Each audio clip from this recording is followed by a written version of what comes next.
ഞാനേ നമ്മളെ സുഖദേട്ടന്റെ വസ്തുവിന്റെ രജിസ്ട്രേഷൻ ആയിട്ടേ ഇവിടെ തന്നെ ഞാൻ വിളിക്കാം, തിരിച്ചു വിളിക്കാം. ഓക്കെ ഓക്കെ, ശരി ശരി.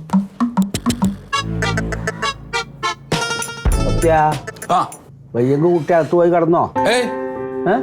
മാറിയില്ല, എല്ലാം മാറില്ല. പനിയായിരുന്നു 2 ദിവസമായി. എന്നാ അപ്പൊ ഒന്ന് തല പൊന്തിച്ച്. അല്ല രാഘവ, അപ്പോ ഈ റൈസാൾ ഇപ്പൊ ഇവിടെ വന്നിട്ട് ഇന്ന് റൈസ് നടക്കും. അതിനാ നമ്മ 10 കിട്ടിയത്. പൈസ കെട്ടി. ഈ വയ്യാത്തവർക്ക് വീട്ടിൽ വന്നിട്ട് രജിസ്റ്റർ ചെയ്യാൻ പറ്റിയ 10 കിട്ടി. അയാളെ ക്ലാർക്കും പ്യൂണും എല്ലാം വരും ഇവിടെ വന്ന് രജിസ്റ്റർ. ഇവിടെ വന്ന് രജിസ്റ്റർ. വയ്യാത്തവർക്ക് ഇങ്ങനെ ഓരോ സൗകര്യങ്ങൾ ചെയ്യാറുണ്ട്. അല്ല അതിനിപ്പോ ഈ ആധാരം എഴുതാൻ നമ്മളാളെ വിളിച്ച് എഴുതിക്കൊക്കെ വേണ്ടേ? അത് വരും ആളിപ്പോ. അതെ അതെ, ആള് തന്നെ.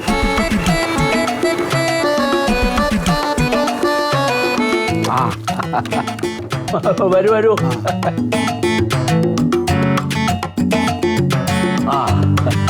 ഞാൻ കുറച്ചൊന്ന് വൈകിപ്പോയി. വൈകിപ്പോയി. അത് വന്ന് വായിച്ചു കഴിഞ്ഞിട്ട് വേണം നമുക്ക് റെസ്റ്റ് ചെയ്യാനേ. സത്യ ഒരു കസാല കൂടെ എടുത്തിട്ട് കൊടുത്ത കുട്ടിയെ.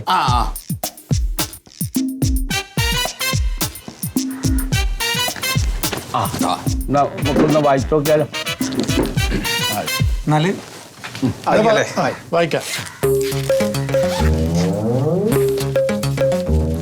കേട്ടോളെ.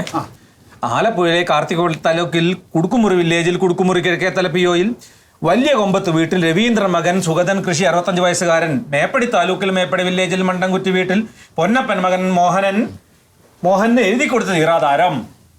വായിക്കട്ടോ? വായിച്ചോളൂ.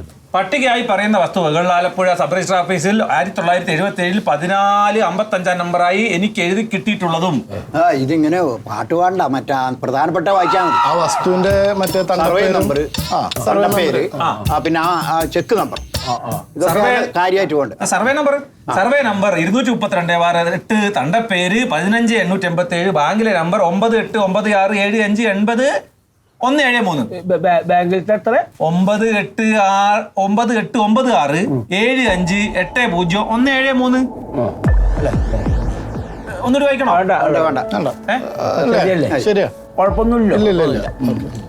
എന്നാലേ ആ രജിസ്ട്രാളെ വിളിക്ക്.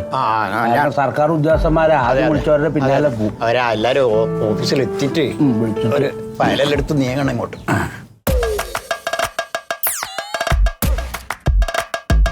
സുഖേട്ടാ, അവിടെ മക്കളതാ വരുന്നല്ല കണ്ടിട്ട്. ആരെങ്കിലും ആയിക്കോട്ടെ, ഇനി കാര്യങ്ങളൊക്കെ സംസാരിച്ചോട്ടാ. നീ വായം വിളിച്ചു വന്നിട്ട് കാര്യമില്ല.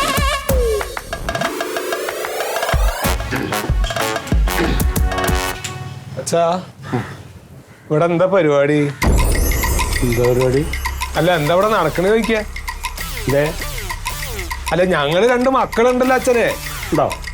അതല്ലേ കുറച്ച് കാശിന് ആവശ്യം വന്നു. കോട്ടുംകാരുള്ള എൻ്റെ 10 സെന്റ് സ്ഥലം ഞാൻ ഈ മോനെ വെക്കണം. അതെന്നെ ഇവിടെ നടക്കണം. അല്ല, നടന്നോട്ടെ. ഒരു നാട്ടു നടപ്പ് എന്നുള്ള നിലയ്ക്ക് ഞങ്ങളോടൊന്ന് വിവരം അറിയിക്കാറുന്ന അച്ഛനെ. നിങ്ങളാരാ? ഞങ്ങൾ ആരാ തന്നെ അറിയില്ല. എൻ്റെ എന്തെങ്കിലും ഒരു ആവശ്യത്തിന് ഇന്ന് വരെ നിങ്ങൾ ഇവിടെ വന്നിട്ടുണ്ടോ? ഞാൻ എങ്ങനെ ഇവിടെ കഴിയണമെന്ന് അന്വേഷിച്ചിട്ടുണ്ടോ?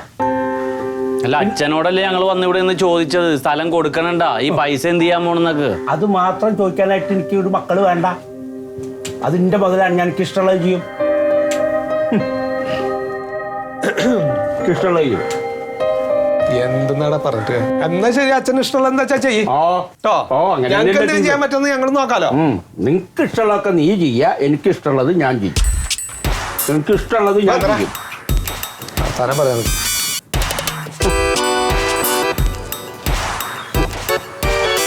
കോളേജിൽ കിടക്കാൻ തുടങ്ങിയിട്ട് കാലത്രയെന്നറിയോ? സ്വത്തിൻ്റെയും കാശിൻ്റെയും കാര്യം വരുമ്പോൾ അച്ഛൻ ഒരു കാര്യത്തിന് വരില്ല. കള്ള. അതെ, എന്താ നോക്കിയിരിക്കലേ? വൈശാളെ വിളിക്കേ. വിളിക്കാം. അല്ല, മക്കളായിട്ട് നല്ല സുഹൃത്തിലല്ലേ? എന്തേ, അത് ആധാരത്തിൽ എഴുതണോ? അല്ല, അല്ല, ആ റൈസാളെ വിളിക്കണോ? വിളിക്കാം. അസ്സലാമു അലൈക്കും സാദിഖേ. വിവരം എന്നോട് കബീർ പറഞ്ഞ് ഞാൻ ലാൻഡ് ചെയ്തല്ലേ. എപ്പോഴാ കണ്ടുമുട്ടണേ? പിന്നെ എന്നോട് പറഞ്ഞ വാക്ക് ഓർമ്മ ഉണ്ടല്ലോ. ഒരു 20 ഉറുപ്പ്യ അവിടെ നിക്ഷേപിക്കാൻ എനിക്ക് പറഞ്ഞിട്ടുണ്ട്. ഞാനത് പറഞ്ഞില്ല. എപ്പോ വരൂ? ഇന്ന് പോര്. ഇന്നിവിടെ വലിയ തിരക്കൊന്നുമില്ല. അപ്പം നമുക്കൊന്ന് കാണുകയും ചെയ്യാം, ഡെപ്പോസിറ്റ് ചെയ്യുകയും ചെയ്യാമല്ലോ. ഇൻഷാ അല്ലാ. ഫാമിലിയും കൂട്ടിക്കോ.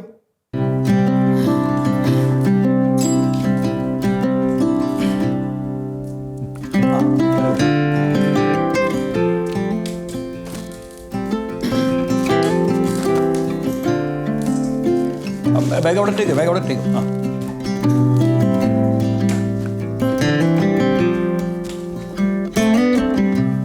മെല്ലെ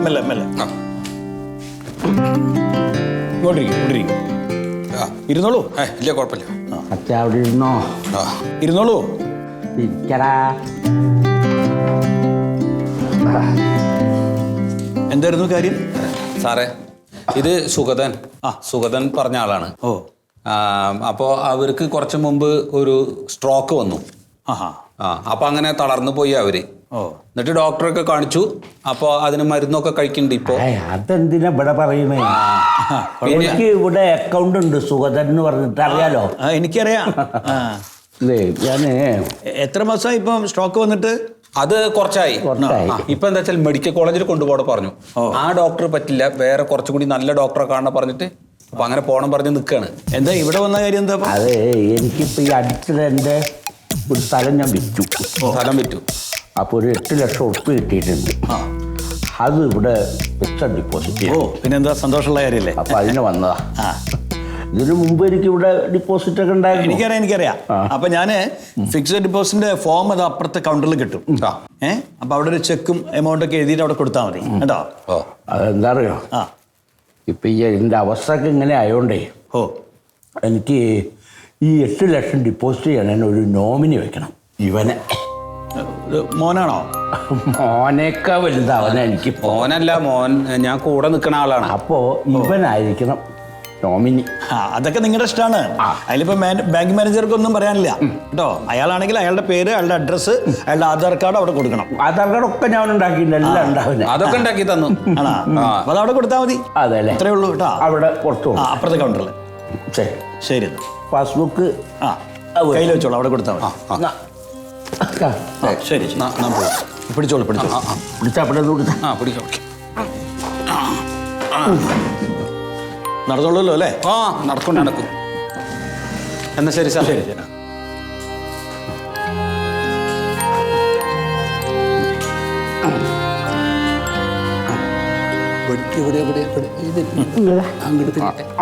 ഇങ്ങനെ മനുഷ്യന്മാരുണ്ടല്ലോ. പതുക്കെ തന്നെ. ഇനി ആ കടലാസൊക്കെ അവിടെ കൊടുക്കാനല്ലേ പറഞ്ഞേ? ഒക്കെ അവിടെ കൊടുത്തോ? അതെ അയ്യാ, അത് മാനേജറുടെ അടുത്ത് ഇരിക്കുമ്പോ എന്താ ഒരു നോമിനി പറഞ്ഞത് എനിക്ക് മനസ്സിലായില്ല. അത് എന്താ? ഇപ്പൊ ഞാനൊരു 8 ലക്ഷം ഉറുപ്പ് ഡിപ്പോസിറ്റ് ചെയ്തില്ലേ, അതിന്റെ നോമിനി നീയാണ്. അതായത് ആ പൈസ എടുത്ത് ചെലവാക്കണമെങ്കിൽ നീ അറിയണം. നീ അറിയാണ്ട് അത് ആർക്കും കൊടുക്കാൻ പറ്റില്ല. അതല്ലേ? അതെയാ. ഇനിയിപ്പൊ ഞാനെങ്ങാനും പെട്ടെന്ന് മരിച്ചു പോയാലും നിന്റെ മക്കൾ അതിനെ നോക്കില്ല. അപ്പൊ നിനക്ക് ജീവിക്കണ്ടേ? അതിനെ ഞാൻ കരുതിയിടാ. പിന്നെ ആരോടും പറയാൻ നിൽക്കണ്ട. ഈ 8 ലക്ഷത്തിന്റെ നോമിനി ഞാനാന്ന് ആരോടും പറയണ്ട. ആ പേപ്പറൊക്കെ അവിടെ കൊടുക്ക.